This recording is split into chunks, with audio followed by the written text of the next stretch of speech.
ഇപ്പം രഞ്ജിത്തിനെ പോലെ ഒരു സുഹൃത്തിനെ കുറിച്ചൊരു ഗോസിപ്പ് വരുന്നു, അപ്പോൾ അതിനെ നേരിടാൻ ഈ ധൈര്യം ഉണ്ടാവുമോ? പിന്നെ പക്ഷെ ഒരു കള്ള ലക്ഷണമുണ്ട്, കാലത്താരം വിശ്വസിക്കാൻ പറ്റുകയല്ലേ. ഫോട്ടോസ് എടുത്തിട്ട് എങ്ങനെ അയക്കുന്നുണ്ടായിരുന്നു. അപ്പോൾ ഞാൻ ചോദിച്ചു ആർക്കാണ് അയക്കുന്നത്, അപ്പോൾ പറഞ്ഞു രവതിക്കാണെന്ന്.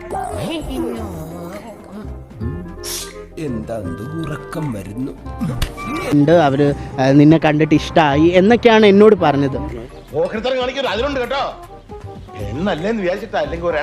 Ranjit is a very good friend. He is part of my life. അത് തീർച്ചയാണ്. That's why we felt we need to introduce ourselves, who we are, with names and with what we have done.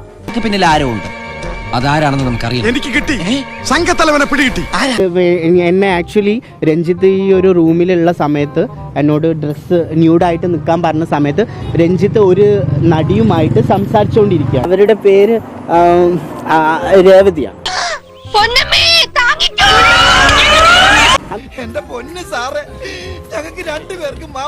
ആ നടിയുടെ പേര് ഞാൻ വെളിപ്പെടുത്തിയിട്ടുണ്ട്, മാതൃഭൂമി ന്യൂസിൽ ഞാൻ വെളിപ്പെടുത്തിയിട്ടുണ്ട്.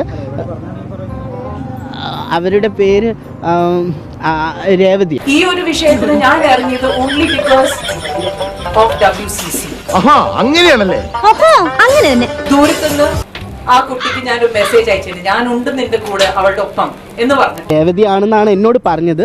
So രേവതിയായിട്ട് രഞ്ജിത്തിന് ബന്ധമുണ്ടോ ഇല്ലയോ എനിക്കറിയില്ല. Ranjit is a very good friend. He is part of my life. പറയുന്നതൊന്ന് പ്രവർത്തിക്കുന്ന വേറൊന്ന്.